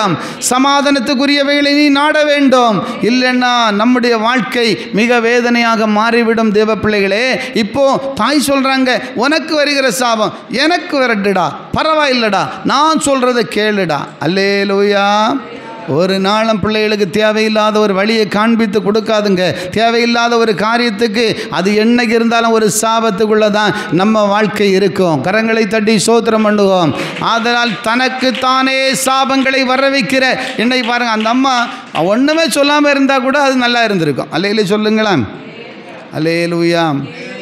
டே மகனே, அப்பா அப்படி கண்டுபிடிச்சா அப்படி பார்க்கலாம்டா, நீ போடா, பரவாயில்ல, ஏசப்பா நம்மளை நீ போ, அவனுக்கு அவன் தான் ஒரு பொறுப்பு இல்லாமல் இருக்கான், நீயாவது போய் ஒரு நல்ல ஆசீர்வாதத்தை பெற்று நீ 4 பேருக்கு நன்மையாக மாறுடா, அதுக்காக தான் நான் இந்த பாரப்படுறேன்டா அப்படின்னு சொன்னால் பரவாயில்லை, நீ போ. அப்பா சாபம் போட்டா அந்த சாபம் எனக்கு வந்தாலும் பரவாயில்லடா, நீ போடா. கரங்களை தட்டி ஸ்தோத்திரம் பண்ணுவான். ஒரு நாளும் ஒரு போதும் பிள்ளைகளுக்கு இப்படிப்பட்ட காரியத்தை கற்றுக் கொடுக்காதிருங்கள். ஜாக்கிரதையாக இருங்க தேவ பிள்ளைகள். அந்த சாபம் அடுத்தது உங்கள் வாழ்நாளெல்லாம் உங்களை கண்ணீர் வடிக்க வைக்கும். அல்லேலே சொல்லுங்க. அல்லேலூயா. அந்த பிள்ளைகளின் நிமித்தம் நீங்கள் மிக வேதனைப்படுகிறதாக மாறும். ஏசா நிமித்தம் சமாதானம் இல்லை, யாக்கோபு நிமித்தமும் சமாதானம் இல்லை. அவன் ஏதோ ஒரு தேசத்தில் இருக்கிறான். கையை தட்டி கர்த்தரை ஸ்தோத்திரம் பண்ணுவோமா? சாவும்போது ஐயா சொன்ன மாதிரி ஏசாவும் யாக்கோவும் இணைந்து அடக்கம் பண்ணாங்க எல்லாரும். அப்பா சாகும்போது. அல்லேலூயா. Praise the Lord. அதனால் அன்பு தேவ ஜனமே, நம்ம சாபத்தை விரும்ப வேண்டாம். சாபம் எனக்கு வேண்டாம் ஏசப்பா, அந்த சாபத்தில் நீங்கள் என்ன விடுதலையாக்க தான் ஆண்டவரே. இந்த இந்த உலகத்தில் பாடுபட்டீங்க ஆண்டவரே, என் வாழ்க்கையில் ஒரு மாற்றம் வேண்டும் என்று சொல்லி நீங்கள் வாஞ்சியோடு கர்த்தருடைய பாதத்தை பற்றி கொள்ளுங்கள். அல்லேலூயா. சில குடும்பம் இன்னைக்கு ஒரு சாபத்துக்குள்ளே இருக்குது. அந்த குடும்பத்தில் சமாதானமே இல்லை. அந்த குடும்பத்தை பார்க்கும்போது மிக வேதனை. ஏதோ ஒரு பரம்பரையான சாபங்கள் அந்த குடும்பத்தை தொடருகிறது. எத்தனை பேர் இந்த சாபம் எனக்கு, என்னால் இந்த சாபத்தோடு வாழ முடியலைன்னு சொல்லி தற்கொலையே செய்து கொண்டார்கள். கையை தட்டி கர்த்தரை ஸ்தோத்திரம் பண்ணுவோம். ஆனால் அன்பு தேவ ஜனமே, அவங்களுக்கு தெரியல சாபத்தை மாற்ற ஒரு வழி உண்டு என்பதை. கரங்களை தட்டி ஸ்தோத்திரம் பண்ணுவோம். சாபத்தை மாற்றுகிற தேவன் ஒருவர் இருக்கிறார் என்பதை அவர்கள் அறிய முடியவில்லை. நீங்களும் நானும் இன்றைக்கு அறிந்திருக்கிறோமானால் அது எத்தனை பெரிய பாக்கியம். கையை தட்டி கர்த்தரை ஸ்தோத்திரம் பண்ணுவோமா? தேவஜனமே, நம்முடைய ஆண்டவர் எவ்வளவு நல்லவர். ஹல்லேலூயா. நாமளும் அப்படி தான் ஏதோ ஒரு சாபத்துக்குள்ளே தான் இருந்தோம். நம்ம வீடுகளில், எங்கள் வீடெல்லாம் அப்படி தான். எவ்வளோ சொத்து சுகம் எல்லாம் இருக்கும். விற்று விற்று விற்று செலவு பண்ணிகிட்டே இருப்போம். ஒன்றும் நாங்கள் வாங்கினது கிடையாது. தேவப்பிள்ளை 3 தலைமுறை சொத்துகள் எல்லாம் விற்றுக்கிட்டு இருப்பாங்க, வாங்கிட்டு இருப்பாங்க. ஆனால் எப்போ நாங்கள் கிறிஸ்துக்குள்ளே வந்தோமோ அப்பத்திலேருந்து விற்காதபடி கர்த்தர் எங்களை காப்பாற்றினார். கரங்களை தட்டி ஸ்தோத்திரம் பண்ணுவோம். இன்றைக்கு வரலையும் குடும்பத்தில் ஆண்டவருடைய கிருபை மாற்றங்களை காண முடியுது. ஹல்லேலூயா சொல்லுங்களா? அப்போ சாபம் நீங்காதுன்னு கிடையாது. எப்போ நீ இயேசுவுக்கு உங்கள் உள்ளத்தில் இடம் கொடுக்குறீங்களோ, எப்போ இயேசுவை சொந்த இரட்சகரா அங்கீகரிக்கிறீங்களோ, ஏன் சாபத்தை சுமந்து தீர்த்த ஆண்டவர் இவர்தான் என்பதை விசுவாசிக்கிறீங்களோ, அப்பொழுதே உங்கள் சாபம் நீக்கப்பட்டாயிற்று. கையை தட்டி கர்த்தரை ஸ்தோத்திரம் பண்ணுவோமா? ஆதலால் அன்பு தேவ ஜனமே, இந்த சாபங்களில் இருந்து விடுதலை அடைகிறதுக்காக ஆண்டவர் எனக்கு உதவி செய்யும் அப்படி நீங்கள் அதிகமாக செபிக்க வேண்டும். முக்கியமாக பாருங்கள், தனக்கு தானே சாபத்தை வரவழைக்கிறார்கள். அல்லேலூயா. ரெபேக்காள் அப்படி சொன்னதுனால ஒரு சாபம். அது மட்டுமல்ல, அருமையான தேவப்பிள்ளைகளே, இன்றைக்கு பாருங்கள், மத்தேயு 27வது அதிகாரத்தில் இயேசு கிறிஸ்துவை சிலுவையில் அறையிறதுக்கு கொண்டு போகிறாங்க. சிலுவையில் அறைய போகும்போது பாருங்கள் என்ன நடக்குதுன்னு சொன்னால், எல்லா ஜனத்துக்கும் வசனம் சொல்லுது பாருங்கள். அதில் ஒரு வசனம் 27வது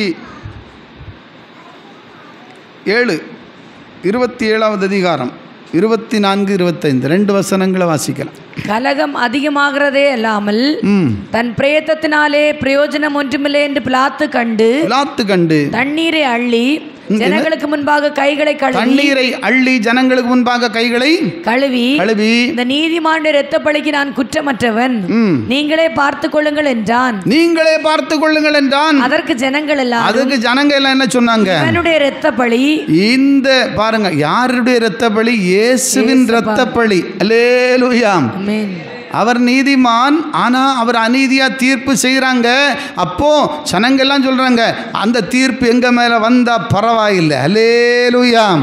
இன்னைக்கு வரலையும் அது ஒரு பெரிய சாபம். ஆனால் எப்போ இயேசுவை அறிஞ்சு கொள்கிறாங்களோ அப்போ தான் அந்த சாபம் நீங்கும். கையை தட்டி கர்த்தரை ஸ்தோத்திரம் பண்ணுவோம். வசனம் சொல்லுகிறது பாருங்க, பிலாத்து சொல்கிறாரு, இந்த நீதிமானுடைய இரத்தத்துக்கு நான் ஒரு நாளும் குற்றவாளி ஆக மாட்டேன் அப்படின்னு சொல்கிறாரு. ஆனால் ஜனங்க என்ன சொல்லுவாங்க? என்ன சொல்லி? இரத்த பழி, இவருடைய இரத்த பழி எங்கள் மேலும் எங்கள் பிள்ளைகள் மேலும் இருப்பதாக என்று சொல்லி. யாருக்கு மேலே இருக்கணுமா? எங்கள் மேலே. உன்னோட போனால் பரவாயில்லை, சாபம் பிள்ளைகளுக்கும் வாங்குறாங்க பாருங்க. அல்லேலூயா சொல்லுங்களேன். அல்லேலூயா. யாரோ ஒருத்தர் சாபம் போடுறாங்கன்னு வச்சுடுங்க. அப்போ ஒன்று உங்களை தான் சாபம் போடுறாங்க, என் பிள்ளைகளுக்கும் சேர்த்து போடுங்கன்னு சொல்லுவோமா? நம்ம எல்லாரும் என்ன செய்வாங்க? பிள்ளைகளை ரொம்ப பாதுகாப்பாங்க. அல்லேலூயா சொல்லுவோமா? சாபத்தில் நான் செத்தாலும் பரவாயில்லை ஐயா, எங்கள் பிள்ளைகள் நல்லா இருக்கணும் ஐயா, எங்கள் பிள்ளை நல்லா இருக்கணும், என் மகன் நல்லா இருக்கணும், என் மகன் நல்லா இருக்கணும்னு தான் எல்லாரும் பெற்றோரும் சொல்லுவாங்க. ஆனால் இவங்க துணிகரமாக சொன்னாங்க, இது எங்கள் மேலேயும் எங்கள் பிள்ளைகளுக்கு மேலேயும் இருக்கட்டும். அல்லேலூயா. அந்த சாபம் தான் இன்னைக்கு வரலையும் பாருங்கள், இஸ்ரவேல் மக்களுடைய வாழ்க்கையில் விடுதலை இல்லை. எல்லாமே கரெக்டு தான். ஆனால் அவங்க எப்போ ரட்சிக்கப்படுறாங்களோ அப்போ தான் அந்த மேசியாவின் மகிமையை காண்பாங்க. கையை தட்டி கர்த்தரை ஸ்தோத்திரம் பண்ணுவோம். எப்போ இயேசுவை முழுமையாக ஏற்றுக்கொண்டு இவர்தான் மேசியா, உலக ரட்சகர், நமக்காக வந்த தேவன், பிதாவாகி தேவன் அவரை அனுப்பினார் என்று சொல்லி அவர்கள் ஏற்றுக்கொள்ளுகிறார்களோ அப்போதான் அங்கே விடுதலை உண்டாகும். கையை தட்டி ஸ்தோத்திரம் பண்ணுவோம். அதுவரையிலையும் பாடுகள், அதுவரையிலையும் வேதனைகள், அதுவரையிலையும் கண்ணீர்கள் ஒரு நாளும். ஏன்னா ஆண்டவர் அந்த ஜனத்துக்கு ஒரு பெரிய வேதனைகளை இருக்குது. இன்றைக்கி வரலையும் கஷ்டப்படுகிறாங்க. ஆனால் ஒரு பக்கம் ஆசீர்வாதம், அது தேவனுடைய வாக்கு தத்தங்கள். அல்லேலூயா சொல்லுவோமா? மறுபக்கம் நம்முடைய வாயாலே சில சாபங்கள். Price the Lord. நம்மளும் அப்படி ஆவிக்குரிய வாழ்க்கை வாழும்போது ஒரு பக்கம் ஆசீர்வாதமாக இருக்குது, இன்னொரு பக்கம் நம்முடைய வாயின் வார்த்தைகள் ஒருபோதும் ஏன்னா சாபம் வந்தாலும் பரவாயில்லை, சிலரெல்லாம் வாயில் வார போல பேசுகிறாங்க. பேசுகிறதுனால விளைவுகள் மிக வேதனையாக மாறிவிடுகிறது. மிக ஜாக்கிரதையாக இருக்கும்படியாக கர்த்தர் சொல்லுகிறார். கரங்களை தட்டி கர்த்தரை ஸ்தோத்திரம் பண்ணுவோம். ஒரு நாளும் யார் என்ன சொன்னாலும் பரவாயில்லை, நான் செத்தாலும் பரவாயில்லை, நான் அப்படியெல்லாம் சொல்லாதுங்க. அப்படி சொல்லியதுனால நீ சாபத்தை ஏன் வரவழைக்கணும்? அல்லேலூயா சொல்லுவோமா? நீ ஆசீர்வாதத்தை விரும்பின ஆசீர்வாதம் உனக்கு உண்டாகும். ஆனால் சாபத்தை விரும்பினால் சாபம் உனக்கு வந்து பலிக்கும். அதனால தான் வேண்டாம், ஏசப்பா எனக்கு அப்படிப்பட்ட வார்த்தையே வரக்கூடாது, இது சாத்தானுடைய வார்த்தை, இது சாபமான காரியம், இதை வேண்டாம் என்று சொல்ல வேண்டும். கையை தட்டி எல்லாரும் உற்சாகமாக ஸ்தோத்திரம் பண்ணுவோம். ஆண்டவரே, சாபத்தை ஒரு காலமும் ஒருபோதும் விரும்பக்கூடாது தேவ பிள்ளைகளே. அதுதான் வேதம் சொல்லுகிறது. அது மட்டும் இல்லை, பாருங்கள், பிள்ளைகளை நீங்கள் செம்மையாக வழி நடத்தாமல் போனால் கூட சாபம் வரும் என்று வேதம் சொல்லுகிறது. வாசித்து பாருங்கள், சீக்கிரமாக எடுத்துக்கொள்ளுங்கள், சீக்கிரமாக வாசிக்கலாம். 1 சாமுவேலின் புத்தகம் 3வது அதிகாரம், அதில் 13, 14 2 வசனம் சீக்கிரமாக வாசித்துருங்க, முடிக்கலாம். குமாரர் தங்கள் மேல் சாபத்தை வர பண்ணுகிறதை அவன் அறிந்திருந்தும் அவர்களை அடக்காமற் போன பாவத்து நிமித்தம். நல்லா பாருங்க, யாரு? ஏலியின் பிள்ளைகள். அல்லேலூயா. தேவ பிள்ளைகள் தான், ஊழியக்காரங்க தான், இன்னைக்கு கர்த்தருடைய ஜனந்தான். ஆனால் உங்கள் பிள்ளைகளை நீங்கள் அவர்களை செம்மையாக நடத்த வேண்டுமா? அல்லேலூயா. அடக்காமல் போனது நிமித்தமாக கரங்களை தட்டி ஸ்தோத்திரம் பண்ணுவோம். என்ன சொல்லப்பட்டிருக்கு?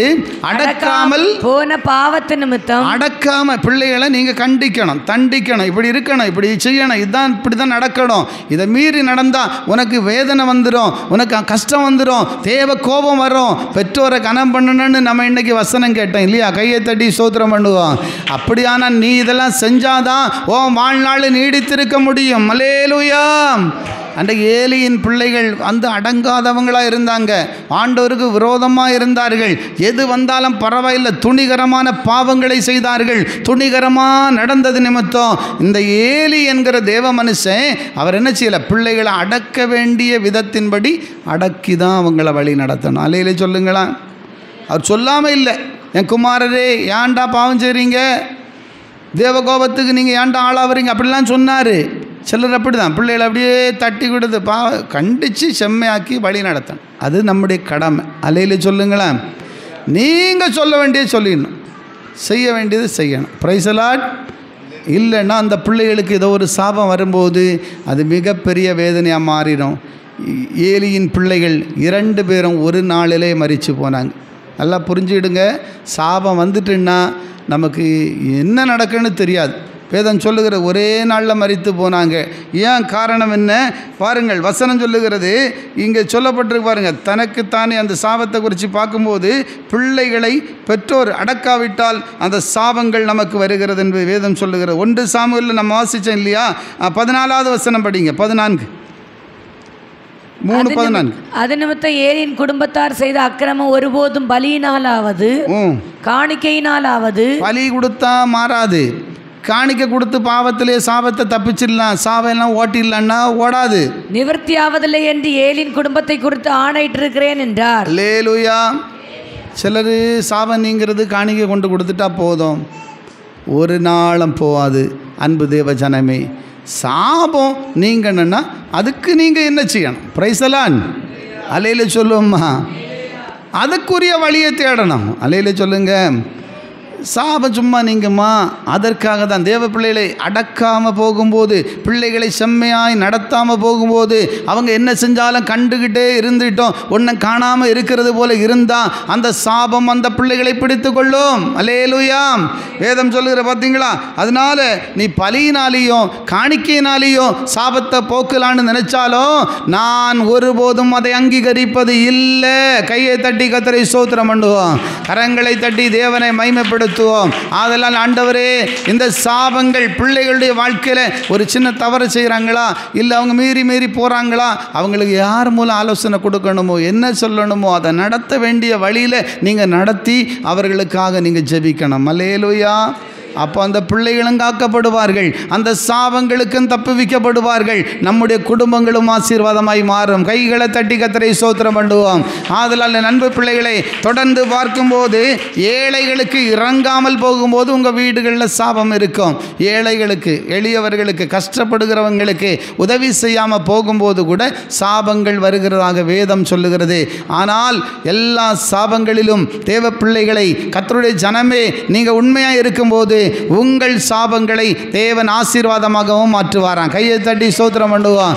ஒரு பக்கம் சாபம் வருகிறது, ஒரு பக்கம் வேத வசனத்தை கீழ்ப்படியாமல் போகிற சாபம், விக்கிரக வழிபாடுகளால் சாபம், ஒரு பக்கம் தனக்கு தானே இடுகிற சாபம். அதனால் சிலர் மண்ணெல்லாம் வாரி போடுவாங்க, மண்ணை வாரி போட்டு சாபம் போடுவாங்க பாருங்க. 2 கையிலையும் மண்ணை வாரி நாசமாக போட்டு போவ நீன்னு சொல்லி போடுவாங்க. உண்மை இல்லாத சாபம் உங்களை பிடிக்காது. அதுவும் வேதம் சொல்லுகிறது, காரணம் இல்லாமல் இடுகிற சாபம் தங்காதான். அல்லேலூயா. நீங்கள் உண்மையான தேவ பிள்ளை அப்படி சபிக்காது. அல்லேலூயா சொல்லுங்களேன். ஒருபோதும் அந்த சாபம் உனக்கு வராது, சபிச்சாலும் பரவாயில்லை, வராது. ஆமென். ஆனால் ஒரு ஊழியக்காரன், உண்மையான ஒரு ஊழியக்காரன் சொன்னால் அது பலிக்கும். உண்மையான ஒரு விசுவாச பிள்ளை, உண்மையானவங்க, அல்லேலூயா சொல்லுங்களேன், நீங்கள் அதற்கேற்ற ஒரு வாழ்க்கை வாழ்ந்து ஒரு வேளை நீங்கள் ஒரு வார்த்தை சொல்லிட்டீங்கன்னா அது கட்டாயம் பலிக்கும். பிள்ளைகளுக்கு சொன்னாலும் நடக்கும், பெற்றோருக்கு சொன்னால் யாருக்கு நடந்துடும். அல்லேலூயா சொல்லுங்கள். ஆனால் ஒன்று, நீங்கள் ஆசீர்வதிக்கப்படுகிறவங்க, ஆசீர்வாதத்துக்காக தான் நீங்கள் அழைக்கப்பட்டிருக்கிறீங்க. ஒரு ஊழியக்காரனாக இருக்கலாம், ஒரு தேவனுடைய பிள்ளையாக இருக்கலாம், ஒரு விசுவாச குடும்பமாக இருக்கலாம். யாரையும் நீங்கள் சபிக்காதுங்க. கையை தட்டி கர்த்தரை ஸ்தோத்திரம் பண்ணுவோம். வேதம் சொல்லுகிறது, நீ ஆசீர்வதிக்கப்படுவதற்காகவே அழைக்கப்பட்டாய். ஒருத்தரையும் சபிக்காதிருங்கள். ஆண்டவர் நம்மளை சபிச்சிருந்துன்னா இன்னும் இதுக்கு முன்னால் அட்ரஸே காணாமல் போயிட்டுருப்போம் இல்லையா? அதில் யாரையும் திடீர்னு சபிக்காதுங்க. வாயில் வர்றது போல் பேசி சாபம் போடாதுங்க. அன்பு தேவ பிள்ளைகளே, நீங்கள் போட்டாலும் உங்கள் சிலருக்கு பிடிக்காது. ஆனால் நீங்கள் எப்படி இருக்கிறீங்க என்பதை கர்த்தர் பார்க்கிறார். அல்லேலூயா சொல்லுங்களா. வசனம் சொல்லுகிறது, காரணம் இல்லாமல் இடுகிற சாபம் ஒரு நாளும் தங்காது, ஒரு நாளும் பலிக்காது. ஆதலால் இன்றைக்கு இப்படி தான் ஒரு மனுஷன், ஒரு பிலேயாம் என்கிற ஒரு தீர்க்கதரிசி, அல்லேலூயா சொல்லுங்களா, தேவ ஜனங்களை சபிக்கும்படியாக பாலாக்குன்னு ஒரு ராஜா அவங்ககிட்ட பணத்தை, நான் உனக்கு பணம் தாரேன், நீ என்ன செய், தேவஜனத்தை சபி. இப்போ ஒரு பாஸ்டர்கிட்டையோ ஒரு ஊழியக்காரங்கள்ட்டையோ இல்லை ஒரு விசுவாச பிள்ளை நல்ல வரம் இருக்குது, நல்ல கிருபை இருக்குது, இவங்க சபிச்சா நடக்கும். நீ சபிக்கிறதுக்காக உனக்கு அனுமதி இல்லை, ஆசீர்வதிக்க தான் நீங்கள் பிறந்திருக்கிறீங்க. கையை தட்டி கர்த்தரை ஸ்தோத்திரம் பண்ணுவான். சிலர் சொல்லு, நான் சாபம் போட்டேன்னா நீ அப்படியே என்ன பஸ்பாயிருவ, வாய் திறந்த பிள்ளை அப்போயே தெரிஞ்சுன்னா இவன் சாபம் போட்டான்னு பலிக்காது. அல்லேலூயா. ஆனால் உண்மையான ஒரு ஊழியக்காரங்கள்ட்ட நீங்கள் வேலை காட்டுனீங்கன்னா அவங்க சாபம் ஒன்றும் போடாண்டான், மனம் நொந்தாலே போதும், அது உனக்கு வேதனையாக மாறும் என்று வேதம் சொல்லுகிறது. அல்லேலூயா. உனக்கு அது வேதனையும் விசனமாக மாறும், கண்ணியாக மாறும். ஆனால் உண்மையான தேவ பிள்ளைகள் ஆனால் அவங்க சபிக்க மாட்டாங்க. ஏன்னா ஜெபம் பண்ணுவாங்க, வேண்டாப்பா அவங்களுக்கு தெரியாது. அல்லேலூயா. சாபம் வந்தால் பிறகு மாற்ற முடியாது. அந்த சாபத்திலிருந்து விடுதலை அடைய உனக்கு வழி இல்லை. தேவ ஜனமே, ஒருக்கா நீங்கள் ரட்சிக்கப்பட்டு ஞானஸ்தானம் எடுத்து கர்த்தருடைய பிள்ளைகள் ஆயாச்சு. இன்னும் சாபத்துக்கு உரிய வாழ்க்கை வாழ்ந்தால் அந்த சாபம் உங்ககிட்ட தான் இருக்கும். அல்லேலூயா சொல்லுங்களா. சாபத்துக்கு இடம் கொடுக்கக்கூடாது. சிலர் நினைக்க எனக்கு சாபம் இல்லாண்டு போய் போக்கியாச்சு, இன்னும் எப்படி நடப்பேன், அப்படி நடந்து பிரயோஜனம் இல்லை. தேவ பிள்ளையே, இனிதான் நீ முக்கியமாக சாட்சியாக நடக்கணும். கையை தட்டி கர்த்தரை ஸ்தோத்திரம் பண்ணுவோம். இனிதான் இன்னும் நீ பரிசுத்தமாய் மாற வேண்டும். இனிதான் நீ அநேகருக்கு ஆசீர்வாதமாய் மாற வேண்டும். இல்லாமல் சாபம் போயிடுச்சுன்னு எப்படியே நடக்கிறதுக்காக அல்ல. வேதம் சொல்லுகிறது பாருங்கள், அந்த இடத்துல பிலேயாம் தீர்க்கதரிசி பணத்துக்கு ஆசைப்பட்டு தேவ ஜனங்களை சபிக்க அவன் போகிறான். அல்லேலூயா சொல்லுங்களேன். ஆனால் அவருடைய மரணம் எப்படி இருந்துச்சு தெரியுமா? நல்ல மரணமாக முடியலை. அவர் எப்படி நினச்சாரு, நீதிமான் மரிப்பதை போல மரிப்பேனாக அப்படின்னு ஜெபம் பண்ணார். அல்லேலூயா சொல்லுங்களேன். ஆனால் அவர் எப்படி மரித்தார்? பட்டயத்தால் வெட்டப்பட்டு அந்த மக்கள், அந்த சோத்திரம் எரிகோவில் இருந்த மக்களை எல்லாரையும் கொஞ்சம் கொன்று போடும்போது அவரும் ஒரு துன்மார்க்கனுடைய மரணத்தை போல மரித்தார். என்ன காரணம்?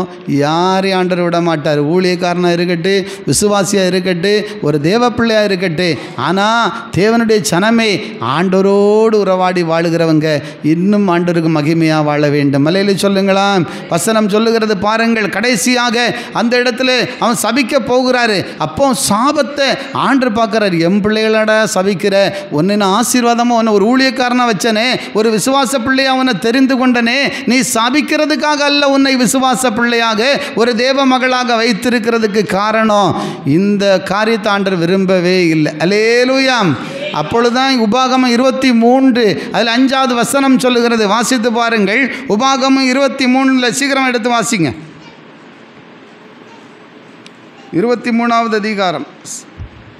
உன் தேவனாய கர்த்தர் பிலேயாமுக்கு செவி கொடுக்க சித்தமில்லாமல், பிலேயாமுக்கு தீர்க்கதரிசிக்கே செவி கொடுக்க சித்தமில்லாமல், உன் தேவனாகிய கர்த்தர் உன்மேல் அன்பு கூர்ந்தபடியினாலே உன் தேவனாகிய கர்த்தர் அந்த சாபத்தை உங்களுக்கு என்னவா மாற்றி விட்டார்? கரங்களை நல்லா தட்டி ஸ்தோத்திரம் பண்ணுவோம். உங்களுக்கு ஆசீர்வாதமாய் மாற்றினார். கரங்களை தட்டி ஸ்தோத்திரம் பண்ணுவோம். உற்சாகம் கரங்களை தட்டுங்க பிள்ளைகள் எல்லாம். சாபம் நீங்கி ஆசீர்வாதம் வந்தது. அல்லேலூயா. Praise the Lord. கர்த்தர் தான் அதை மாற்றுகிறாரு. அல்லேலூயா. அதனால் நீங்கள் என்னைக்கும் கர்த்தருக்கு கீழ்ப்படிங்க, அவர் சத்தத்துக்கு செவி கொடுங்க, அவருக்கு ஒரு பிரியமான ஒரு பிள்ளையாக மாறுங்க. ஆண்டவரே, என் குடும்பத்தில் ஏதோ ஒரு சாபம் இருக்குன்னு உங்களுக்கு தெரியுதா? நீங்கள் ஊழியக்காரங்கள்ட்ட சொல்லுங்கள், எல்லாரும் சேர்ந்து உபவாசித்து ஜெபிங்க. அதுக்கேற்ற ஒரு வாழ்க்கையை, ஒரு நல்ல முடிவை நீங்கள் உண்டாக்குங்க.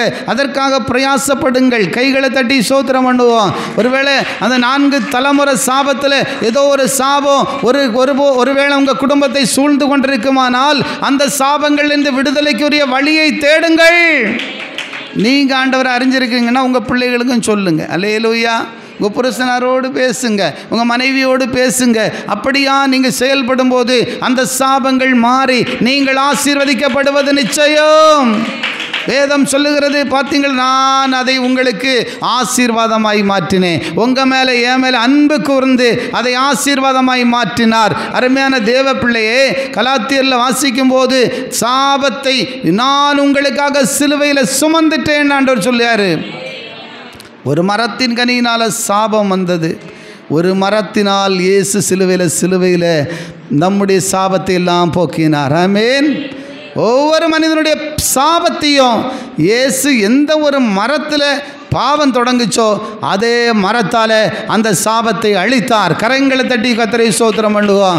இன்றைக்கி நீங்களும் நான், ஆண்டவரே ஏதோ ஒரு வாழ்க்கையில் எனக்கு சாபத்துக்கு நான் காரணமாக இருப்பேன், ஆனால் இந்த சாபங்கள் இதனை நீங்களாக்கி ரட்சிங்க ஆண்டவரேன்னு சொல்லி ஒரு தீர்மானம் எடுக்க நம்ம ஒப்பு கொடுப்போம்மா. வேதம் சொல்லுகிற அப்படி ஒப்பு கொடுப்பீங்கன்னா வெளிப்படுத்தல் 22 அதில் 3வது வசனம் சொல்லுகிறது, இனி ஒரு சாபமும் இராதென்று கர்த்தர் சொல்லுகிறார். வசனத்தை மட்டும் வாசிச்சுங்க. இனி ஒரு சாபமும் இராது, இனி ஒரு சாபமும் இராது. தேவனும் ஆட்டுக்குட்டியானவரும் இருக்கிற சிங்காசனம் அதில் இருக்கும். ஆமென். அல்லேலூயா. இப்போ பரலோகத்துக்கு நீங்கள் போகும்போது சாபத்தோடு போக மாட்டீங்க. எப்படி போவீங்க? இனி சாபம் இல்லாத வாழ்க்கையை வாழ ஆண்டவர் உங்களுக்கு உதவி செய்வார். வசனம் சொல்லுகிறது, இனி ஒரு சாபமும் இராது. அருமையானவர்களே, ஆதலால் இன்றைக்கு ஒரு தீர்மானம் எடுப்போம். நம்ம எல்லாரும் ஒப்பு கொடுப்போமா? ஒரே ஒரு வார்த்தை சொல்லி ஜெபிப்போமா? எல்லா தேவ பிள்ளைகளும், ஒரு ஆண்டவரே ஏதோ ஒரு சாபம் உங்கள் குடும்பத்தை சூழ்ந்து இருக்கிறதா? தலைமுறைகள் சாபம் இருக்குது தேவ பிள்ளைகள், இல்லைன்னு சொல்ல. அந்த சாபங்கள் ஒருவேளை உங்களில் யாருக்காக அந்த குடும்பங்கள் அப்படிப்பட்ட காரியம் இருக்குமானா ஆண்டவர்கிட்ட ஒப்பு கொடுங்க. ஏசப்பா, அதை உணர்கிறீங்கன்னா இன்றைக்கி நீங்கள் அதை அர்ப்பணிங்க. ஆண்டவரை என்னை மன்னிச்சு, அந்த சாபம் எதனால் வருது, எங்கே வந்து எப்படி வந்தாலும் சரி, நான் உமக்கு பிரியமாக வாழ்ந்து அந்த சாபத்திலிருந்து விடுதலை அடைய என்னை ஒப்பு கொடுக்கிறேன். என் பிள்ளைகளையும் அந்த வழியில் நடத்த என்னை ஒப்பு கொடுக்கிறேன். எப்படியும் சாபம் வரட்டுன்னு நீ துணிகரம் கொண்டா அந்த சாபம் வராமல் இருக்கவே இருக்காது. அதனால தான் வாயின் வார்த்தைகளை எப்போவுமே கவனமாக கவனிங்க, எப்போவுமே ஜாக்கிரதையாக காத்துக்கொள்ள ஒப்பு கொடுங்க. ஆனால் இயேசு உனக்காக கல்வாரி சிலுவையிலே சாபமானார், உனக்காக சாபமானார். மரத்தில் தூக்கப்பட்ட எவனும் சபிக்கப்பட்டவன். நியாயப்பிரமாணத்தின்படி மரம் வந்து சாபம், தூக்கு போடுகிறது அது சாபம். ஆனால் அந்த சாபம், ஆனால் இயேசு உனக்காக ஜீவனை கொடுத்ததுனால அந்த சாபங்களெல்லாம் இயேசு அழித்து உனக்கு ஒரு மறுவாழ்வை கொடுத்து உன்னை ரட்சித்து உன்னை ஆசீர்வதித்து உங்களை மகிமையாக மாற்ற விரும்புகிறார். இனி ஒரு சாபம் இராத ஒரு ஆசீர்வாதமான வாழ்க்கையை தேவன் உங்களுக்கும் உங்கள் குடும்பத்துக்கும் தரப்போகிறார். எத்தனை பேர் விசுவாசிக்கிறீங்க? எத்தனை பேர் சொல்ல முடியும், ஆண்டவரே நான் ஒருவேளை சாபங்களுக்கு காரணமாக ஒருவேளை நான் இருக்கிறேன்னா என்னை மன்னிச்சிடுங்க ஆண்டவரே, என்னை பரிசுத்தமாக்குங்கப்பா. என் பிள்ளைகளுக்கு அந்த சாபம் தொடரக்கூடாது. பெற்றோரெல்லாம் சொல்லி ஒப்பு கொடுங்க. தலைமுறை சாபங்கள் வரக்கூடாது ஆண்டவரே. 4 தலைமுறையிலையோ ஒரு தலைமுறைக்கு ஒரு சாபமாக மாறக்கூடாது ஆண்டவரே. அப்பா, அன்றைக்கு 40 நாள் நடக்கும் பொழுது கீழ்ப்படியாமல் போனதுனால 40 வருடம் பாடுகளுக்குள்ளே தள்ளினீங்களப்பா. அப்படிப்பட்ட வேதனைகள் யாருக்கும் வரக்கூடாது ஆண்டவரே. எல்லா ஜனங்களுக்குள்ள ஒரு தெய்வீக பயம் உண்டாகட்டும். எங்கே பார்த்தாலும் சாபங்கள், தேசங்களில் சாபம், ஜனங்களுக்குள்ள சாபம், பாவங்கள், அநியாயம், பிசாசின் தந்திரங்களால் சாப கிரியைகள், விக்கிரகத்தின் கிரியைகளால் சாபங்கள், இப்படிப்பட்ட சாப கிரியைகளில் இருந்து எங்கள் பிள்ளைகளை விடுவீங்கப்பா. எங்கள் சபை குடும்பங்களை, இந்த செய்திகளை பார்க்கிற எங்கள் பிள்ளைகள் ஒவ்வொருடைய வாழ்க்கையிலும் இதை கேட்கிற யாராயிருந்தாலும் இயேசுவின் நாமத்தில் அந்த சாபம் மாறுவதாக. அந்த சாபத்தை சிலுவையில் சுமந்து தீர்த்துட்டீங்க ஆண்டவரே. இதற்காக தான் ஆண்டவர் நீங்கள் ரத்தத்தை எல்லாம் சிந்தினீங்கப்பா. மரித்து உயிரோடு எழும்பி இன்றைக்கும் பரலோகத்தில் வீற்றிருக்கிறீங்களப்பா. இனி உனக்கு ஒரு சாபம் இல்லாத ஆசீர்வாதத்தை நான் அருளப் போகிறேன் என்று சொன்னீங்களே. சாபங்கள் நீங்கி விட்டதற்காக எல்லாரும் உற்சாகத்தோடு கரங்களை தட்டி ஆண்டவருக்கு நன்றி சொல்லுங்கள். ஏசப்பா, என்னை விடுவித்தீங்களே, என்னை ரட்சித்தீங்களே, உன் பிள்ளையா மாற்றினீங்கள் ஆண்டவரே. எங்க குடும்பத்தில் இனி ஒரு சாபம் இராது என்று சொன்னீங்களே. அப்படிப்பட்ட ஒரு ஆசீர்வாதத்தை எங்கள் கண்கள் காணட்டும், காண்பதாக இயேசுவின் நாமத்தில். வந்திருக்கிற ஒவ்வொரு மீது உம்முடைய கரங்களை வைக்கிறதற்காக ஸ்தோத்திரம். சாபங்கள் மாறி எத்தனையோ பாடுகள், எவ்வளோ காலம்தான் எனக்கு வாழ்க்கை இப்படி இருக்கும், எத்தனை நாட்கள் தானே இப்படி கண்ணீரோடு வாழ முடியும், எவ்வளோ காலம்தான் என் பிள்ளைகளுடைய வாழ்க்கை இப்படி இருக்கும். ஆண்டவரே, உம் ஜனத்திற்கு உதவி செய்யும். இன்றைக்கே ஒரு மாற்றத்தை காணட்டும் ஆண்டவரே, இன்றைக்கே ஒரு மாற்றத்தை காண்பார்களாக. கர்த்தர் அப்படி செய்கிறார். கரங்களை தட்டி ஸ்தோத்திரம் பண்ணுங்க. விசுவாசத்தோடு ஆண்டவரை மகிமைப்படுத்துங்கள். நன்றி ஆவியானவரே, நன்றி ஆவியானவரே. சின்ன பிள்ளைகள்லாம் கைகளை தட்டி ஸ்தோத்திரம் பண்ணுங்க. ஏசப்பா, இந்த பிள்ளைகள் ஆசீர்வாதமாக இருக்கட்டையா, சகோதரிமார்கள் ஆசீர்வதிக்கப்பட்டவங்களா இருக்கட்டையா, சகோதரர்களை எப்படி ஆசீர்வதிங்கப்பா. ஒவ்வொரு குடும்பங்களும் உமக்கு மகிமையாக மாறட்டையா. ஒவ்வொரு எங்கள் பட்டணங்கள், எங்கள் கிராமங்கள், எங்கள் சுற்று வட்டாரங்கள், எங்கள் தேசத்தில் இருக்கிற சாபம் மாறி போகட்டும் ஆண்டவரே. ஒரு மாற்றத்துக்கு வழி உண்டாகட்டும். எல்லா மக்களும் உம்முடைய அன்பை அறிந்து உணர்ந்து உம்மை ஏற்றுக்கொண்டு உமக்காக வாழ உதவி செய்யுங்கப்பா. இயேசு கிறிஸ்துவின் நாமத்தில் எல்லாரையும் ஒப்பு கொடுக்கிறேன் ஐயா. எல்லா ஜெபத்தை கேட்டதற்காக நன்றியோடு உம்மை துதிக்கிறேன். உமக்கு மகிமை செலுத்துகிறோம். எல்லா துதி கன மகிமை உமக்கு ஒருவருக்கே நாங்கள் செலுத்துகிறோம். எங்கள் ஆண்டவரும் மீட்பெருமாய் இருக்கிறதான எங்கள் இயேசுவின் நாமத்தில் கேட்கிறோம் நல்ல பிதாவே, ஆமேன். என் ஆத்துமாவே கர்த்தரை ஸ்தோத்திரி, என் முழுமே பரிசுத்த நாமத்தை ஸ்தோத்திரி. என் ஆத்துமாவே கர்த்தரை ஸ்தோத்திரி. கர்த்தர் செய்த சகல உபகாரங்களையும் மறவாதே. ஆமேன். நம்முடைய கர்த்தராகிய இயேசு கிறிஸ்துவின் கிருபையும் பிதாவாகிய தேவனுடைய அன்பும் பரிசுத்த ஆவியின் அந்யோன்ய ஐக்கியமும் என்றும் என்றும் சதா காலங்களிலும் நம் அனைவரோடு கூட இருப்பதாக. ஆமேன். அல்லேலூயா. கர்த்தர் உங்கள் அனைவரையும் ஆசீர்வதிப்பாராக.